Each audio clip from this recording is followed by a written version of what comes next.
Hi everyone. मैं सबसे पहले धन्यवाद करना चाहूँगा टेडेक्स का कि उन्होंने ऑफ ट्रेल एडवेंचर्स को प्लेटफॉर्म पे यहाँ पे बुलाया। माई सेल्फ भरत भूषण, मैं हिमाचल के एक छोटे से गांव का रहने वाला हूँ और मैं माउंटेन के साथ पला बड़ा हूँ। तो माउंटेन्स मेरी लाइफ में बहुत ज़्यादा एक अहम हिस्सा रखते हैं। तो मैं बचपन से माउंटेन के साथ ग्रो हुआ हूँ, तो माउंटेनिंग मेरी हॉबी बचपन से ही बन गई थी। जैसे ही मैंने यूनिवर्सिटी पास आउट किया, मैंने अपनी हॉबी को अपने प्रोफेशन में क्रिएट किया। उसके बाद से मैंने अब तक बहुत ज़्यादा एक्सपीडिशंस किए हैं और कुछ एक एक्सपीडिशंस मेरी लाइफ से बहुत जुड़े हुए हैं। जैसे कि शरीर से आत्मा जुड़ी रहती है, उसी तरह से वो एक्सपीडिशन मेरी लाइफ से जुड़े हुए हैं और उनमें से एक एक्सपीडिशंस के बारे में मैं आज को बताने जा रहा हूँ। Mountains are not stadiums where I practice, where I satisfy my ambitions to achieve. They are cathedral where I practice my religions. Mountains मेरे लिए एक रिलीजन की तरह है, जिसकी मैं हर रोज पूजा करता हूँ, जिसके साथ हर रोज मैं सोता हूँ और उसी के साथ मैं हर रोज उठता हूँ, क्योंकि वो मेरी लाइफ का एक अहम हिस्सा बन गए। 2011 में मैं अपने दोस्तों के साथ एक छांगुच एक्सपीडिशन पे गया था। आज मैं उसी एक्सपीडिशन के बारे में आप लोगों को बताने जा रहा हूँ। ये हमारी टीम थी। लास्ट रोड हेड जब हम लोग पहुंच जाते हैं, उसके बाद बेस कैंप की जर्नी हमारे लिए एक हनीमून की तरह होती है, जिसमें हमें कुछ भी नहीं करना होता है। मुश्किल से कोई 2-3 रुकावटें रास्ते में आती है, जिसको हम लोग इजीली क्रॉस करते हैं और बेस कैंप पहुंचते हैं। लेट्स सी, हम लोग ट्रांसपोर्ट करते हैं अपना गियर्स, पोनीज के ऊपर, पोर्टर्स के ऊपर मूव करते रहते हैं और कुछ एक सीनरीज, बहुत अच्छी सीनरीज भी आती है रास्ते में। ये धाकुड़ी है पिंडारी वैली में। काफी अच्छे ब्रिजेस आते हैं जिनको हम लोग क्रॉस करते हैं। अगर ब्रिज नहीं होते हैं तो इस तरह से लॉग के ऊपर हम लोग क्रॉस करते हैं अपना सामान। जहां पे लॉग्स भी नहीं रहते हैं, फिर हम लोग क्रॉस करते हैं बाय फुट रिवर्स। जैसे ही हम लोग बेस कैंप पहुंच जाते हैं, बेस कैंप हमारे लिए एक होम की तरह होता है, जहां पे हम लोग अगले 20 या 30 दिन रहने वाले होते हैं। तो बेस कैंप एक ऐसी जगह में होना चाहिए जहां पे फ्लैट हो और पानी के बहुत ज्यादा नजदीक हो और वहां पे सनलाइट अच्छी आती हो, क्योंकि एक नेक्स्ट 20 या 30 डेज के लिए हम लोग यहां पे रहने वाले हैं। बेस कैंप में एक्चुअली हम लोग क्या करते हैं, अगर जब हम लोग क्लाइंबिंग के लिए आगे जाते हैं, camp 1, camp 2, camp 3, summit camp occupy करने जाते हैं, तो बेस कैंप हमारे लिए एक लॉजिस्टिक सपोर्ट देता है। और दूसरी चीज, कोई भी मेंबर अगर आगे बीमार हो जाता है किसी भी कैंप में, कैंप 1, कैंप 2 में, तो वो नीचे आके रेस्ट करता है। जैसे ही वो ठीक हो जाता है तो वो ऊपर आ जाता है क्लाइंबिंग के लिए। बेस कैंप में लाइफ कुछ इसी तरह की होती है। हम लोग यहाँ पे खेलते हैं, मजे करते हैं, बुक्स पढ़ते हैं। कई बार क्या होता है कि हम लोगों ने काफी दिनों से अपने फेस नहीं देखे होते हैं, तो अगर कभी कोई ट्रैकर्स वहां पे आते हैं, वो लोग मिरर कैरी करके लेके आते हैं, तो उस मिरर को देखने के लिए सब लोगों की होड़ लगी रहती है कि मेरा फेस कैसा दिख रहा है। ऊपर जाने से पहले हम लोग क्या करते हैं कि पूरा हेल्थ चेकअप करते हैं कि आपका ब्लड प्रेशर, आपकी पल्स, आपके जो स्टैंडर्ड्स है माउंटेन्स में ऊपर जाने के लिए, उसको मीट कर रही है कि नहीं कर रही है। अगर वो नहीं मीट कर रही है तो हम लोग ऊपर नहीं जाते हैं। तो प्रिवेंशन को हम लोग बहुत ज्यादा इंपॉर्टेंस देते हैं माउंटेन में। ये एक नंदा देवी ईस्ट पीक का रूट मैप है, इसमें camp 1, camp 2, camp 3, camp 4 and then summit camp दिखाया गया। तो माउंटेन्स में क्या होता है, जैसे जैसे हम लोग सी लेवल से ऊपर जाते रहते हैं, टेम्परेचर बहुत ज्यादा डिक्रीज हो जाता है और एटमॉस्फेरिक प्रेशर वो भी बहुत ज्यादा लो हो जाता है। तो उस चीज को एडजस्ट करने के लिए हम लोग क्या करते हैं, लोड फ्री का यूज करते हैं, जिसको हम लोग एक्लिमेटाइजेशन बोलते हैं। हम लोग बेस कैंप से लोड लेके जाते हैं, कैंप 1 में लोड डंप करते हैं और उस इन्वायरमेंट में 1-2 आवर्स स्पेंड करते हैं, ताकि हमारी बॉडी एडजस्ट हो सके उस इन्वायरमेंट के लिए।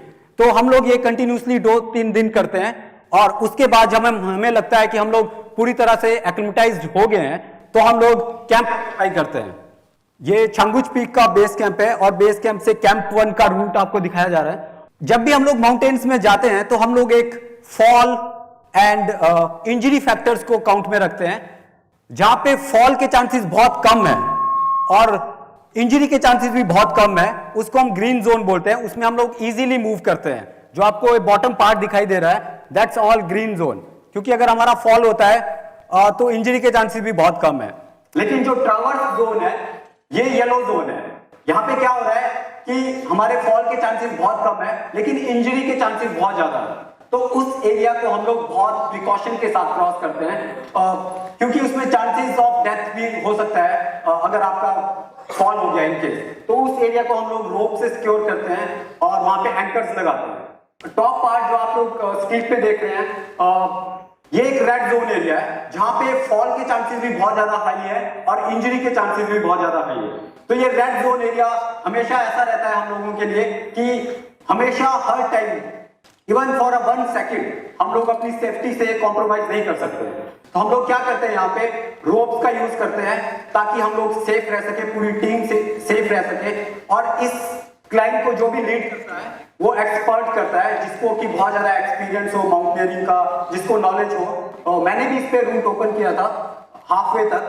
टॉप पे क्या हुआ, जैसे ही हम लोग टॉप पे पहुंचे 5 मीटर नीचे पूरा वाइट आउट कंडीशन हो गया था। आई थिंक ये 3 o'clock की बात थी, 3 PM। और हम लोग डर रहे थे कि पिछली तरफ क्या है और हमें कुछ समझ नहीं आ रहा था क्या करें। फिर हम लोगों ने क्या किया कि मुझे रोप से टाई किया गया क्योंकि मेरा वेट बहुत हल्का है। उसके फायदे भी होते हैं, उसके नुकसान भी होते हैं माउंटेन में। तो नुकसान ही होता है कि सब लोग आपको आगे भेजते हैं जहां पे भी कोई चीज टेस्ट करनी होती है, और फायदा ये होता है कि जब भी हम सॉफ्ट स्नो में चलते हैं तो आप इजीली वॉक कर सकते हैं क्योंकि आप सिंक नहीं करते हो। तो यहाँ मेरे लिए नुकसान था कि मेरे को आगे गया, मैं आगे गया, हमें बहुत टाइम लगा उसको क्रॉस करने के लिए। ऊपर क्या था, ये ऊपर ये पूरा फ्लैट था क्योंकि व्हाइट आउट कंडीशंस हो गई थी, हमें कुछ नहीं दिखाई दे रहा था। और ऊपर पूरा फ्लैट था जिसके लिए हम लोगों ने एटलीस्ट 2 आवर्स लिए क्रॉस करने के लिए। इस पीक में इससे पहले काफी ज्यादा एक्सीडेंट्स हो गए थे, काफी रिनाउंड माउंटेनियर की डेथ हो चुकी थी इस एरियाज में। तो हम लोगों ने उनकी प्रे के लिए, उनकी आत्मा की शांति के लिए एक पूजा रखी थी और अपनी पूरी टीम की सेफ्टी के लिए भी हम लोगों ने सेफ पैसेज के लिए भी माउंटेन से रिक्वेस्ट की थी। इसमें एक आप टार्प वाली चीज देख रहे हैं फोटोग्राफ्स में, ये हमारा किचन है। जब आप इतनी हाइट के ऊपर होते हैं तो चांसेस ज्यादा रहते हैं कि AMS होने के, एक्यूट माउंटेन सिकनेस की, जिसमें क्या होता है कि आपको डिजीनेस होती है, हेडेक होता है, नोशिया होता है या वोमिटिंग की फीलिंग आती है। तो उस चीज को ओवरकम करने के लिए हम लोग क्या करते हैं कि उस एरिया में रह के हम लोग प्रैक्टिस करते हैं, कुछ वर्क करते हैं।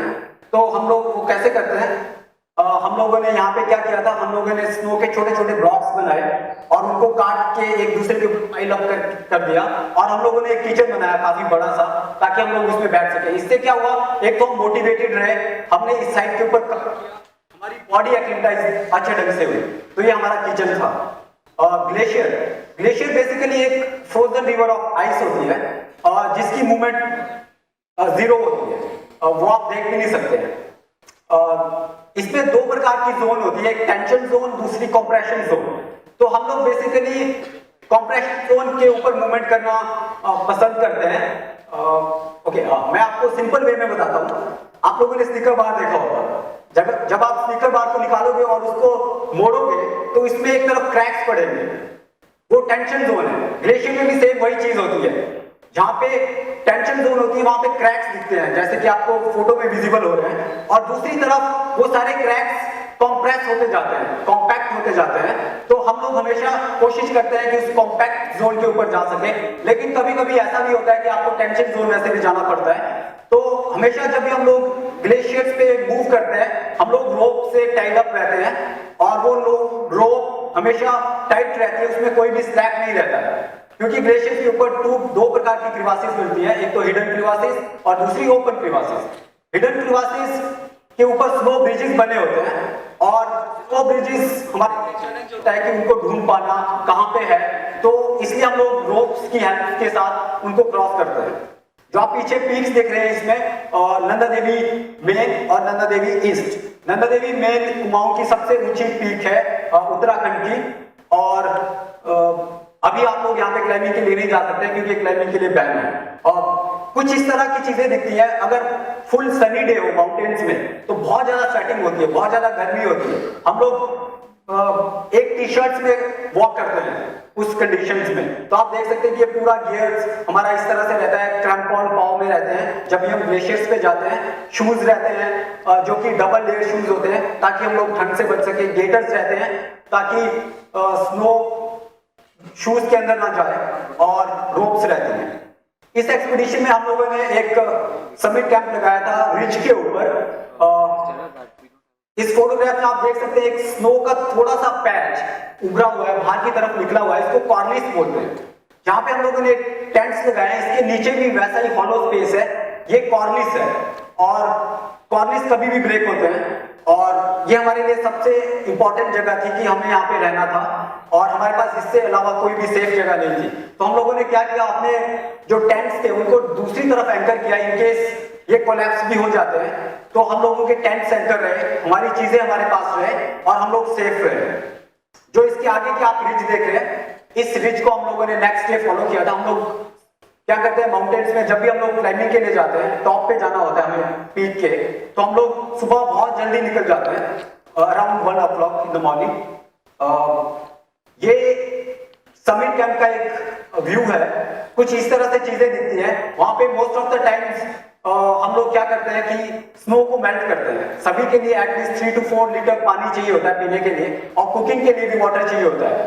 तो कुछ इस तरह की चीजें होती है, हम लोग स्नो मेल्ट करते रहते हैं, और हम लोग टेंट्स के अंदर से ही किचन तक पहुंचते हैं और मेल्ट करते हैं, क्योंकि स्पेस नहीं होता है और सब चीजें बहुत क्लोज रहती है आपके पास। ये हम लोग ने इस क्लाइंब के लिए 1 o'clock का टाइम चुना था सुबह का, और हम लोग निकल गए थे। 5:13 के ऊपर सन हिट कर गया था हमारे को। ये 60 डिग्री एंगल का स्लोप है जिसमें हम लोग क्लाइंब कर रहे थे। जब आप कहीं पे भी स्टीप एंगल में क्लाइंब कर रहे होते हैं तो बहुत ज्यादा टाइम लगता है उसको क्लाइंब करने में, क्योंकि आपको सेफ्टी को बहुत ज्यादा ध्यान रखना पड़ता है, और बाकी मेंबर्स का भी, क्योंकि कुछ एक मेंबर्स हो सकता है कि वो स्लो चल रहे हो या उनकी टेक्निक्स उतनी अप टू डेट नहीं है जितनी आपकी है, तो उन सब चीजों को देखते हुए हम लोगों को क्लाइंब करना होता है। आई थिंक इस फोटोग्राफ से 5:13 हुए हैं, कोई भी क्लाउड्स नहीं है स्काई में। ये एक व्यू लिया गया था 5:13 पे, क्लाउड्स बहुत ज्यादा वैली में नीचे थे। क्या होता है कि माउंटेन्स में सुबह के टाइम पे टेम्परेचर बहुत ज्यादा डाउन रहता है, तो सारे क्लाउड सिंक रहते हैं, वैली फ्लोर में रहते हैं। जैसे जैसे सन बढ़ता रहता है और वो क्लाउड ऊपर उठना शुरू हो जाता है सन के साथ। 7:28 हम लोगों का ये लास्ट पैच था जो 72 डिग्री एंगल के आसपास था इसका एंगल, और हम लोग अभी भी मौसम बिल्कुल साफ था, पीक के ऊपर कोई क्लाउड्स नहीं थे, कुछ नहीं था। नेक्स्ट फोटो में नाउ क्या हो रहा था कि दोनों तरफ से वैलीज के फ्लोर से क्लाउड्स ऊपर आ रहे थे। ये हमारे लिए एक टेंशन का टाइम था कि हम लोग इन क्लाउड से पहले ऊपर पहुंचना चाहते थे ताकि हम लोग फोटो खींच सके और अपनी फीलिंग्स को एंजॉय कर सके। जैसे जैसे हम ऊपर जा रहे थे, क्लाउड्स सभी जगह से अप्रोच कर रहे थे। 9 बजे के आसपास पूरा व्हाइट आउट कंडीशन हो गया था, जो कंडीशन हमें कैंप 1 को खोलने के लिए लगा था, और टॉप पे पहुंच के बिल्कुल व्हाइट आउट कंडीशन हो गया था। ये जो पीक हमने क्लाइंब की थी, हमारी फर्स्ट इंडियन असेंट थी इस पीक के लिए। इससे पहले कोई भी इंडियन टीम ने ये पीक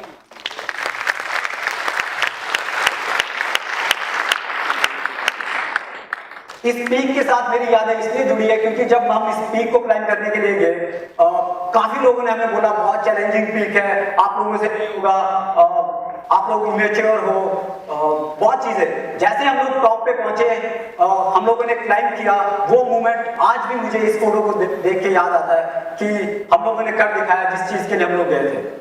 उसके बाद व्हाइट आउट कंडीशन हो गया था पूरा का पूरा, कोई भी फोटोग्राफ नहीं है वापिस समिट कैंप आने तक के। समिट कैंप पहुंच के हम लोग चुपचाप सो गए थे क्योंकि बहुत थक गए थे, और नेक्स्ट डे जब हमारी आंख खुली तब सन निकल गया था। हम लोगों ने कैंप वाइंड अप किया, वापिस कैंप 1 की तरफ चले, लेकिन अभी हम लोग सब फ्रेश थे, एनर्जेटिक थे। अभी हम लोगों ने इस जगह से एक पीक और देखी थी, कुचला धुरा, जिस पीक को हम लोगों ने 2014 में क्लाइंब किया, वो फर्स्ट इंटरनेशनल क्लाइंब हम लोगों ने किया था।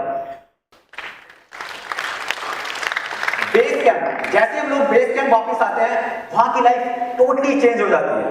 फ्लावर्स, बहुत ज्यादा ग्रीनरी हो जाती है क्योंकि हम लोगों ने 20-30 डेज स्पेंड किए होते हैं बेस कैंप से आगे, और ये सब चीजें देख के आप लोग की वो थकान जो आपने ऊपर महसूस की होती है वो सारी चली जाती है। आप फिर से एक एनर्जेटिक महसूस करते हो और सोचते हो जाऊं और कुछ चीज क्लाइंब करो।